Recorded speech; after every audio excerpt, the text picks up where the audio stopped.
First, whilst there is a clear attraction to the idea of a tree change to a country town, it's not so appealing if you need urgent medical care. For example, a town like Yass, just 50 minutes down the highway from Canberra, has much to offer in the way of scenic amenity and cheaper housing. But those 75 kilometres seem like an eternity if you're in desperate need of medical attention. The local hospital could be without a doctor and ill-equipped to handle emergencies. Kate Evans reports. Someone's going to come to grief on that highway. A mother or a baby is going to die. We would like the hospital to be reinvigorated, at least to the level it was in the 1800s. It's an awkward distance. If Yass happened to be 30 minutes from Canberra or 30 minutes from the nearest maternity hospital, it would be a different discussion to, let's say, it was an hour and a half away. It is just stuck in the middle. Jasmin Jones was pregnant with her third child when she moved with her family to Yass in January. I had a history of postpartum hemorrhage and fast labour, so I was pretty keen to find out how far away the hospital was and who was there to help if my baby came in a rush. And I got quite the shock to find out that even though it's a hospital and if you have an emergency, you're still not welcome up there if it's obstetrics. And that's pretty frightening. And the message in the community was very jumbled about whether or not you should call an ambulance, whether or not you should turn up to the hospital. And of course, on the night when everything went down, my worst fears came true. In the early hours of June 20, when her contractions started, Jasmin Jones knew there wasn't time to drive to Canberra. So we went straight to the hospital here in Yass. My contractions were 4 minutes apart. I was in excruciating pain. And unfortunately, there was no one there to help me. They called in a midwife, who ironically, is not working at the hospital, but is working in town. And she came with us in the ambulance. And true to my own predictions, we did have Apollo by the side of the road on a winter's night in the dark and in the cold. And travelling at 145 kilometres an hour, labouring, is something that no woman should have to do. It was absolutely horrific, frightening, truly frightening to be labouring and wondering, are we going to hit a kangaroo on this dark highway? It was pre-dawn. I had wonderful people with me, don't get me wrong. The ambulance drivers and the midwife are put in a horrific scenario of filling this gap that should be being met at a hospital. A warm, dry, safe hospital. I wasn't asking for much. I didn't want machines that went ping. I just wanted somewhere to have my baby safely. Do you want to get the nappy ready? Nappy, where's the nappy? They should be just under here, and the wipes. There was at least a dozen women in the last couple of months who've had to run the gauntlet and haven't made it, or have been put into vulnerable scenarios that they shouldn't have been put into. A dozen? We're looking at, on the same morning as me, another lady was transported. 2 weeks later, another lady had hers just 5 minutes outside of Yass. The baby was born and the father still had his foot on the brake. In 2004, Yass Hospital's maternity ward and surgery were closed.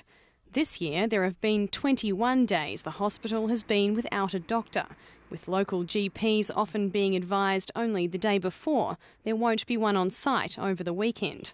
The local health district service says that's because fewer Yass GPs are available for hospital duty. We've recruited doctors out of town to come in and service the hospital, and in the main that works very well, but from time to time we're really stuck. And we're stuck because of a national shortage of people to do that kind of work. Locals say hospital staff do their best, but health services are declining at a time when the Valley is one of the fastest growing areas of New South Wales. Increasingly, for the people of Yass, emergency healthcare means a trip down the Barton Highway at speed, or a flight in Southcare's helicopter to be treated in the ACT's health system. About 10% of what we do is actually attending accidents at the scene, but about 90% of what we do is attending sick people in rural hospitals. So whether it's a stroke or a heart attack or appendicitis that's going badly, we provide the care that gets that patient rapidly to somewhere where those problems can be sorted out. People should be afforded the same level of health care that they can receive in the city, and I think that's I mean, I'm pleased to live in a country where that's an expectation that should be met. Any hospital has a limitation, and each hospital, as they step down in size, has less and less service, and so that's where we come in. So if you have an injury that can't be looked after at Yass, that's when we're required. I guess that's probably the reassurance to the community, is that regardless of the particular coverage that they've got at that particular time, we're constantly available to transport patients based on their need. Yass residents say the helicopter service is vital, but isn't a substitute for a well-equipped local hospital. And they're voicing their frustration through a petition addressed to the New South Wales Assembly and delivered to local Nationals MP Katrina Hodgkinson. We want to see Yass come back to a full-service hospital, including obstetrics. It's terribly traumatic for a mother-to-be to have a baby on the side of the road. One of our lasses took her son up there for an asthma attack. 5 hours they waited for a doctor, only to be told it was a waste of time, go to Canberra. The petition was started by Dr Ray Burns' GP clinic 2 weeks ago and has so far garnered more than 500 signatures. It has taken off and it's got a life of its own. And why do you think that is?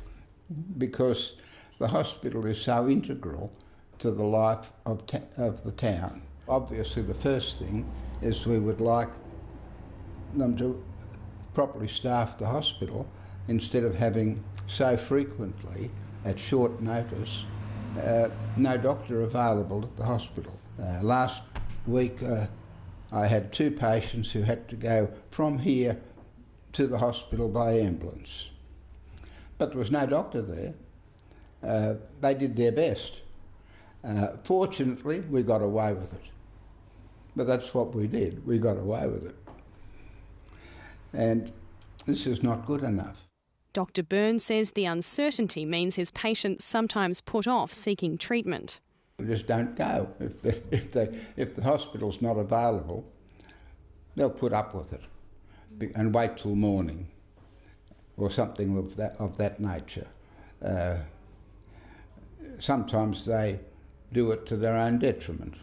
Had a man this morning come in, I've had a chest pain all weekend. Now, this is the sort of thing that you say, oh my heavens, what have we got now? This man should have been in hospital on Saturday. No, he put up with it.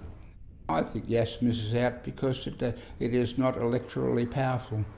If it was a marginal seat with Mr Windsor in it, it would be a different situation.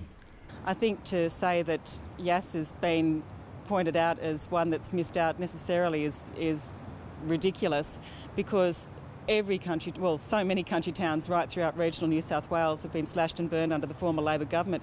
Katrina Hodgkinson says she's committed to raising the hospital issue in the new government. I've talked about this matter, the maternity unit, on many occasions with the Health Minister, Gillian Skinner, and obviously I've written to her as well in the past. I've raised it in the Parliament. I raised it during a speech just not very long ago here in State Parliament. It's very well and truly on the agenda. But she stopped short of saying the maternity ward should be reopened. We have to be really realistic about what the future is for our local community. I'm going to leave it to the local district health board and the clinical services direction to point forward what the needs should be for the local community. We're planning quite an extensive community engagement program to get to grips with the expressed dissatisfactions, because we do acknowledge that there's community dissatisfaction with what is seen as happening within the hospital. Max Alexander says over the next 4 months that process will explore ways of improving health services in Yass.